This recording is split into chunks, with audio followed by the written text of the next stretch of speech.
വയനാട് കാന്തൻപാറ വെള്ളച്ചാട്ടത്തിന് സമീപം കാട്ടാനകൾ പുഴ മുറിച്ച് കടക്കാൻ ശ്രമിക്കുന്ന ദൃശ്യങ്ങൾ 24-ന്. ഇന്ന് രാവിലെ പ്രദേശത്ത് ജനവാസ മേഖലയിൽ കാട്ടാനകൾ ഇറങ്ങിയിരുന്നു. ദൃശ്യങ്ങളിലേക്ക് ആദ്യം.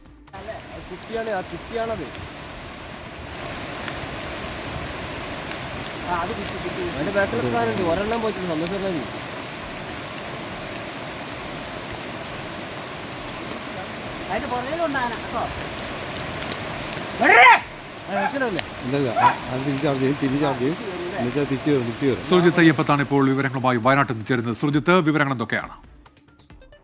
ഉന്മേഷ്, ഈ കാഴ്ച കാന്തൻപാറയിൽ നിന്നാണ്. കാന്തൻപാറ വെള്ളച്ചാട്ടമുണ്ട്. വെള്ളച്ചാട്ടത്തിന് സമീപത്തായി കാട്ടാനകൾ, ശക്തമായ ഒഴുക്കാണ് പുഴയിൽ. ആ കാട്ടാനകളുടെ ഒരു കൂട്ടം, 3 കാട്ടാനകളാണുള്ളത്. അത് മുറിച്ചു കടക്കാൻ, പുഴ മുറിച്ചു കടക്കാനുള്ള ആ ഒരു ശ്രമമാണ് നമുക്ക് കാണാൻ കഴിയുന്നത്. ഇതിനുശേഷം ഈ കാട്ടാനകൾ പുഴ മുറിച്ച് കടന്നിട്ടുണ്ട്. ഇന്ന് രാവിലെ കാന്തൻപാറ സ്വദേശി ജമാലിന്റെ ഓട്ടോറിക്ഷയ്ക്ക് നേരെ കാട്ടാനക്കൂട്ടം പാഞ്ഞെടുത്തിരുന്നു. 6 മണിയോടെയായിരുന്നു ആ ഒരു സംഭവം. അദ്ദേഹം ഓട്ടം പോവുകയായിരുന്നു. ഇതിനിടയിലാണ് ഇങ്ങനൊരു സംഭവം ഉണ്ടായത്. ഓട്ടോയിൽ ഉണ്ടായിരുന്നവർ തലനാരിഴക്കാണ് രക്ഷപ്പെട്ടത് എന്നുള്ളതാണ് പ്രാദേശികമായി ലഭ്യമാവുന്ന വിവരം. ആ ആനകളുടെ കൂട്ടം തന്നെ ആയിരിക്കാം ഇത് തന്നെയാണ് അനുമാനിക്കുന്നത്.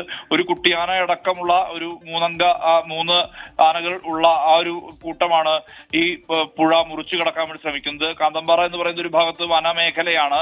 ഇത് ജനവാസ മേഖലയിലേക്ക് ഇറങ്ങി വന്ന കാട്ടാനക്കൂട്ടമാണ്. ധാരാളം കാട്ടാനകൾ ഉൾപ്പെടെയുള്ള ഒരു പ്രദേശം കൂടിയാണിത്. അവിടെയാണ് ഇത്തരത്തിലൊരു കാഴ്ച ഉണ്ടായിരിക്കുന്നത്. ഇതിനെ കാട് കയറ്റാൻ വേണ്ടി RRTയുടെ നേതൃത്വത്തിലുള്ള ശ്രമമാണ് നടന്നുകൊണ്ടിരിക്കുന്നത്. പൂർണ്ണമായും, അതായത് ജനവാസ മേഖലയിലേക്ക് ഇറങ്ങി വന്നാൽ സ്വാഭാവികമായും അത് ബാധിക്കും. അതുകൊണ്ട് തന്നെ പൂർണ്ണമായും കാട്ടാനകളെ ഉൾവനത്തിലേക്ക് തുരത്തുക എന്നുള്ള തരത്തിലുള്ള ദൗത്യം തന്നെയാണ് മേപ്പാടിയിൽ നിന്നുള്ള RRT സംഘം ചെയ്തുകൊണ്ടിരിക്കുന്നത്. ആ ദൗത്യത്തിനിടയിലാണ് ഇത്തരത്തിൽ ഒരു കാഴ്ച പുറത്ത് വന്നിരിക്കുന്നത്. ഉന്മേഷം. ശരി, സുർജിത്ത് അയ്യപ്പത്താണ് വിവരങ്ങൾ നൽകിയത് വയനാട്ടിൽ നിന്ന്.